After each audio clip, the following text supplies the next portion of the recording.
브란다이스 대학의 모리스 와르츠 사회학 교수가 불치해병 르이게르병으로 죽었습니다. 르이게르병이 뭐냐? 치명적 신경계통의 병인데 근육 위축성 측색경화증이라는 병인, 쉽게 얘기하면 몸의 근육이 5년에 걸쳐서 굳어지면서 죽는 병입니다. 1939년 유여 양키스 야구 선수 루이 게릿이 이 병으로 처음 죽었는데 그때부터 이 병이 세상에 알려지기 시작했습니다. 그런데 모리스 와르츠 교수가 이 병에 걸려서 죽기까지 매주 화요일마다 강의를 했는데 그의 제자 미치 앨범이라는 사람이 그 교수와 나눈 대화를 책으로 냈는데 그 책 이름이 모리와 함께한 화요일입니다. 모리 교수는 죽음을 앞에 두고 내 시한부 인생을 내가 어떻게 살아야 되느냐 깊이 생각을 하다가 살아있는 장례식을 합니다. 그 이유는 자기 친구가 어느 날 갑자기 심장마비로 죽습니다. 갑자기 세상을 떠나니 얼마나 안타까운 일입니까? 이런 부질없는 일이 어디에 있습니까? 지금 미국에서 제일 많이 죽는 병이 심장병입니다. 그래서 모리 교수는 장례식에 와서 보통 사람들이 이런 말 저런 말을 하는데 정작 죽은 사람은 듣지도 못하고 알지도 못하니 자기는 살아있을 때에 장례식을 해서 거기 온 사람들의 얘기를 다 듣습니다. 그리고 자기의 남은 생애를 특별히 가치 있게 살아갑니다. 모리 교수는 그렇구나, 내가 지금까지 어떻게 세상을 살아왔던가, 앞으로 살 생애는 지금까지 살아온 생애보다 결코 더 많지 않은데 어떻게 살아야 내가 잘 사는 것인가 깊이 고민을 하다가 그것은 더 좋은 사람으로 은혜 안에 사는 삶이다 라고 깨닫게 됩니다. 할렐루야. 소설가 정경일 씨는 나이가 40 넘으면서 친구가 죽었다는 비보를 듣고 이것이 40대에 찾아오는 뜻밖의 손님이구나, 그리고 자신을 돌이켜 보았다고 합니다. 그렇습니다. 인생은 누구나 시한부 인생을 살아가고 있습니다. 그러므로 그 누구도 내일을 장담할 수가 없습니다. 오늘만 있습니다. 내일을 위해서 산다는 것처럼 어리석은 일은 없습니다. 그렇다고 내일을 포기하자는 말은 결코 아닙니다. 꿈과 비전을 가지고 오늘을 점검하면서 제대로 살자는 것입니다. 오늘 내가 어떻게 살고 있는가 다시 한번 확인해 보라는 것입니다. 오늘 내가 그리스도인답게 살고 있는가, 다른 사람에게 내가 예수 그리스도를 보여주면서 빛으로 소금으로 살고 있는가, 다른 사람이 나를 볼 때에 소망 있는 사람으로 보는가, 다른 사람이 나를 볼 때에 은혜가 되고 있는가, 다시 말해서 내가 과연 은혜 안에서 살아가고 있는가 살펴보라는 것입니다. 그리스도인의 최고의 목표는 하나님 기쁘시게 하는 일인 줄로 믿습니다. 우리가 믿음으로 은혜 안에 살아야 될 줄로 믿습니다. 우리가 하나님의 자녀답게 성령 충만한 삶을 살기 위해서는 하나님의 도우심이 우리에게 필요한데 그것이 은혜 안에 살아가는 것입니다. 이렇게 살든 저렇게 살든 자유입니다마는 하나님의 은혜를 놓치면은 후회를 해도 소용이 없습니다. 인생은 지나가면 그만입니다. 그러므로 오늘 또 우리는 복되게 살기 위해서 하나님의 은혜 안에 살아가야 할 줄로 믿습니다. 할렐루야. 사람이 성공하기 위해서는 세 개의 알파벳 C가 필요하다고 합니다. 첫째는 찬스, 기회입니다. 둘째는 초이스, 선택입니다. 셋째는 챌린지, 도전입니다. 그렇습니다. 사람은 기회를 잘 잡아야 합니다.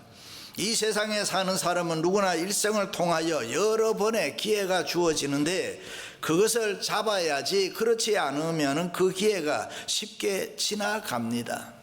보통 사람들이 말하기를 기회를 놓쳤다라고 합니다. 실은 놓친 것이 아니고 자기 무관심으로 버린 것입니다. 여러 번 좋은 기회들이 여러분들에게 찾아왔고 우리에게 찾아왔지만은 이미 내게 주어졌지만은 그걸 내가 잡지 않는 것입니다. 그 소중한 기회를 잡지 않았기 때문에 나는 돌이킬 수 없게 된 것임. 후회를 해도 아무 소용이 없음. 그렇습니다. 이 기회를 놓치지 않도록 항상 정신을 바짝 차리고 살아야 합니다. 공부할 때가 따로 있잖아요. 한번 지나가고 나면 다시 찾아오지 않습니다.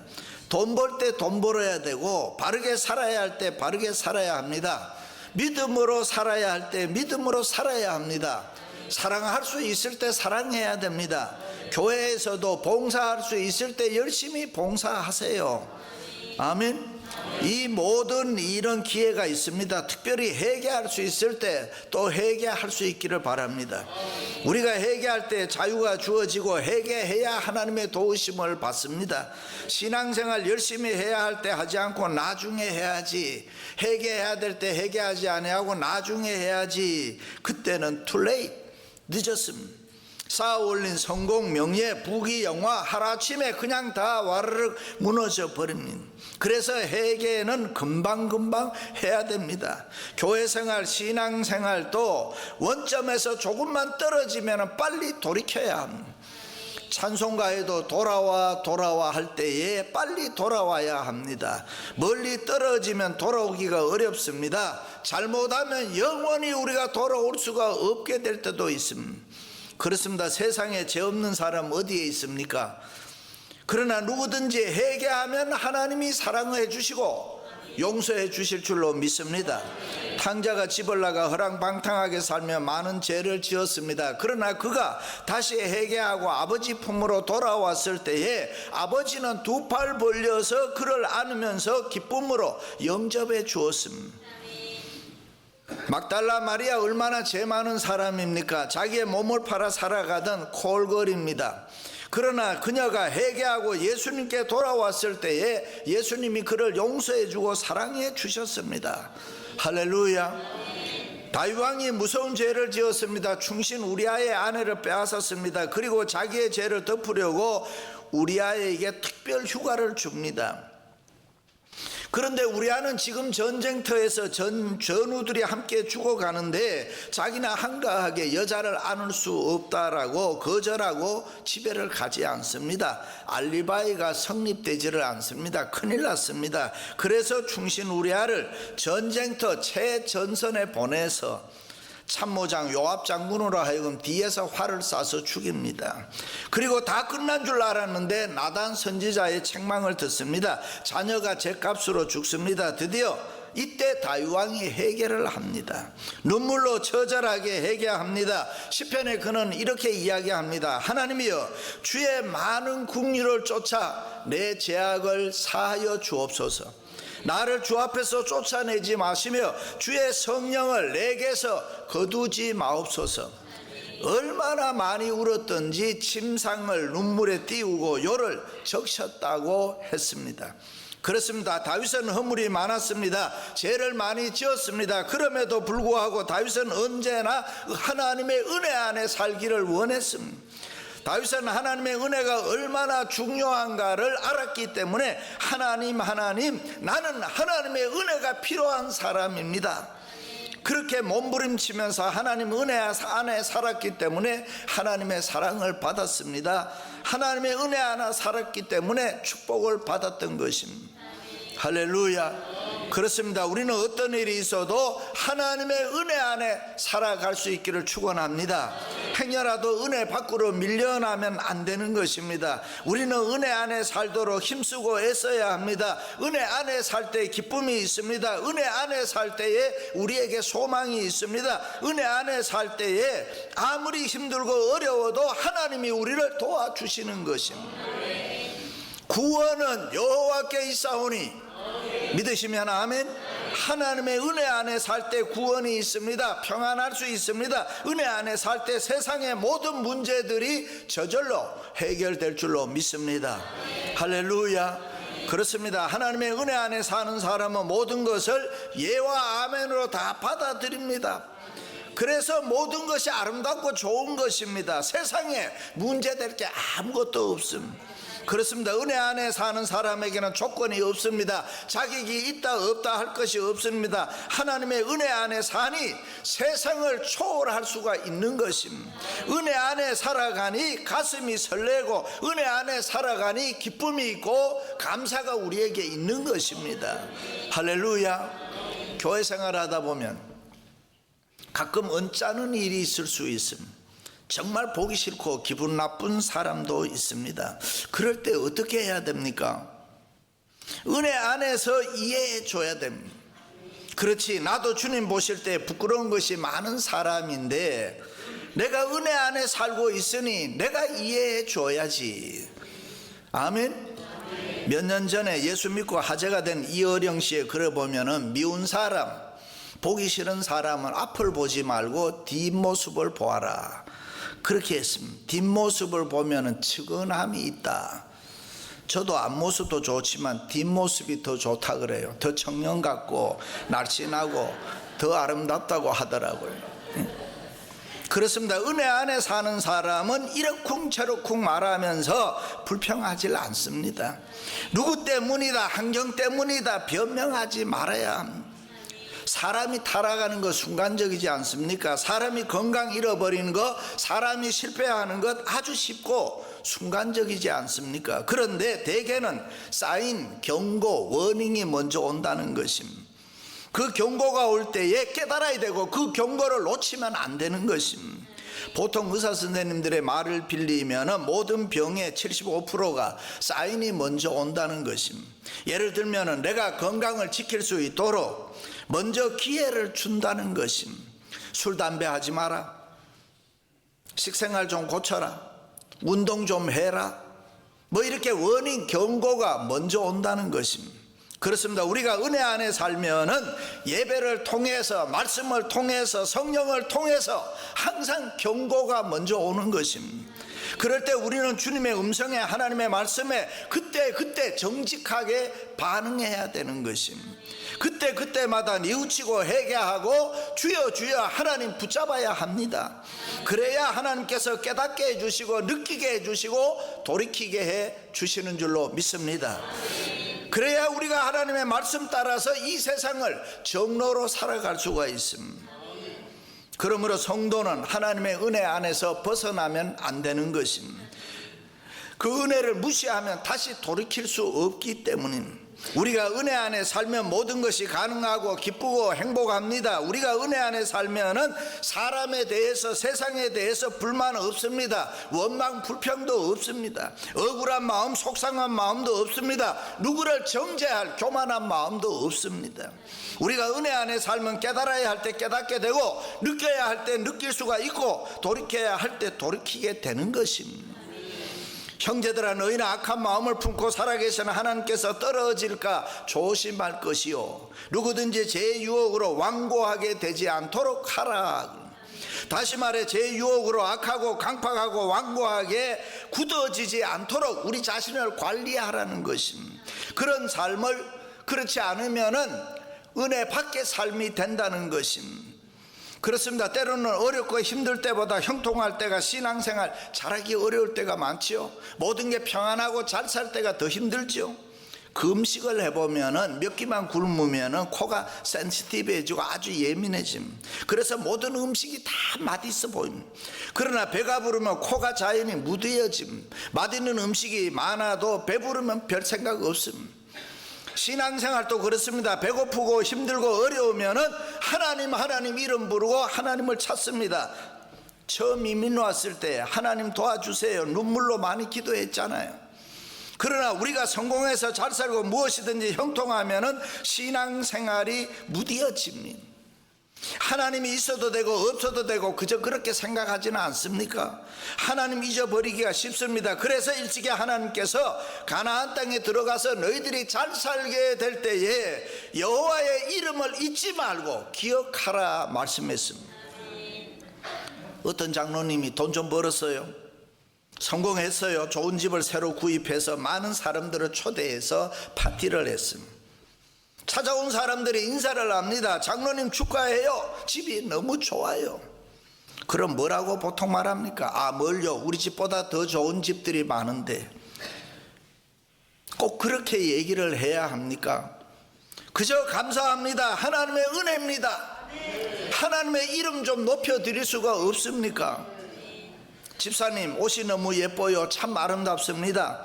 그러면 뭐라고 합니까? 소아미세서 20불짜리입니다. 누가 옷값 물었습니까? 그냥 감사합니다 그러면 되는데, 성경은 그런 모습을 교만이라고 합니다. 내 마음이 교만하여 내 하나님 여호와를 잊어버릴까 염려하노라. 내가 마음에 이르기는 내 능력과 내 손의 힘으로 내가 이 재물을 얻었다 말할 것이라. 내 하나님 여호와를 기억하라. 그가 내게 재물 얻을 능력을 주셨음이라. 믿으시면 아멘. 그렇습니다. 하나님이 우리에게 재물의 복을 주셨기 때문에 부자 됐습니다. 하나님이 우리를 축복하셨기에 우리가 잘되고 형통한 것입니다. 하나님이 우리의 건강을 지켜주셔서 우리가 지금 건강한 것입니다. 누가 우리를 보고 보기 좋아요, 얼마나 좋습니까? 모든 것이 하나님의 은혜입니다. 우리가 잘 될 때, 형통할 때, 성공할 때 하나님 잊어버리지 말고 하나님의 이름 높여드리시기를 축원합니다. 사람이 나이를 먹고 늙어지면 굳어지는 것이 특징입니다. 그래서 넘어지면 잘 깨지고 부러집니다. 굳어지는 것이 좋지 않습니다. 그래서 운동합니다. 방 안에서도 걸으세요. 걷는 게 참 좋은 것 같습니다. 부지런히 걸어요. 통성기도하고 찬송할 때도 제가 발은 자꾸 움직이고 걸으라 그랬습니다. 속옷치며 손뼉치며 찬송하라고 했잖아요. 뭐예요? 움직이라는 거 아닙니까? 자꾸 움직여서 부드럽게 하는 것이 좋습니다. 성경에도 일어나라, 걸어가라, 찬송가에도 걸어가세, 걸어가세. 뭐 자동차 타고 비행기 타고 다니라는 얘기 없잖아요. 그렇습니다. 우리 마음이 굳어지면 안 됩니다. 강팍하고 완악하면 안 됩니다. 경직되고 딱딱하면 안 됩니다. 부드럽게 하세요. 사랑의 마음으로 은혜 안에서 살아가시기를 주님의 이름으로 축원합니다. 결혼 20주년을 맞아서 어떤 집사님 네 분이 결혼 전에 연애할 때 잘 다녔던 근사한 레스토랑 갔습니다. 여자들은 감성적이니까 기분이 금방 옛날로 돌아갑니다. 자기가 결혼 생활을 몇 년 하고 아이를 맺혀놓은 아줌마라는 거 다 잊어버렸죠. 나이가 몇 살이라는 거 다 잊어버려요. 순간 다 잊어버려요.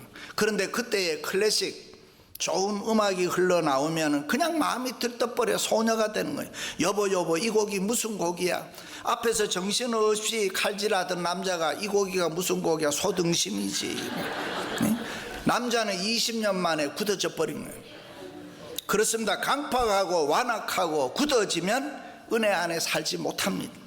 자기 마음대로 육체의 삶 사단의 종이 됩니다. 그래서 사람이 독하고 완악해지는, 의심과 불신이 생깁니다. 교만과 허영이 생깁니다. 고집과 아집이 생겨나서 누구의 말도 듣지를 않습니다. 원망하고 불평하고 그러다가 자기도 모르게 은혜의 삶을 저절로 벗어나게 되는 것입니다. 부부가 싸울 때에 여자들의 최고의 무기가 뭡니까? 부드러움입니다. 부드러움의 절정이 뭡니까? 눈물입니다. 막 싸우다가 여자들이 울어봐요. 엉엉 울어봐요. 남자들은 그 순간 무장해제가 돼버리는 것입니다. 그런데 끝까지 앙앙거리고 대들면 끝내는 한 차를 얻어맞아요. 최소한 2주는 교회를 못 나와요. 부모도 강팍하고 완악하면 안 되지요. 자녀를 부드럽게 대해야 됩니다. 교회와 성도도 굳어지면 안 되지요. 사단의 노예가 되고 부드러움이 없어집니다.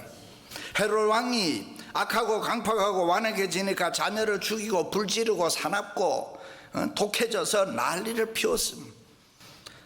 사람이 죄를 지으면 악해집니다. 말을 해도 날카롭고 독한 말을 많이 합니다.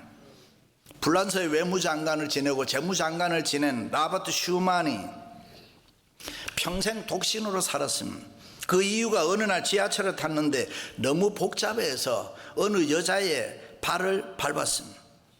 미안해서 사과하려고 하는데 이 여인이 그냥 개짖듯이 이 병신아 눈깔 똑바로 뜨고 다녀. 그리고 고개를 들었는데 선생님 저는 제 남편인 줄 알았습니다. 그 소리를 듣고 여자가 이렇구나. 그래서 일생 동안 결혼 안 하고 혼자 살았다고 합니다. 그렇습니다. 우리가 하나님의 은혜 안에 살지 않으면은 자기 본인도 힘들겠지만은 옆에 있는 사람도 어렵게 만듭니다. 우리가 하나님의 은혜 안에 살지 않으면은 성령이 탄식합니다. 성령과 우리와의 관계는 인격적입니다. 성령은 우리를 위로하시고 격려하시고 용기를 주시고 때를 따라 우리를 도와주십니다. 우리가 겪는 아픔과 고난에 동참해서 사랑으로 나를 붙드시고 은혜로 역사해 주시는 것입니다. 그러나 은혜 안에 살지 않으면 성령이 떠나버립니다. 성령이 떠나면은 나는 진공 상태가 되는 것입니다. 하나님이 버리십니다. 성경에 나타난 하나님이 버리신다는 뜻은 God gave them up이라는 말입니다. 버려도 보통 버리는 게 아니고 잊어도 보통 잊어버리는 게 아니고 영원히 깨끗이 완전히 버리신다는 것입니다. 큰일 아닙니까?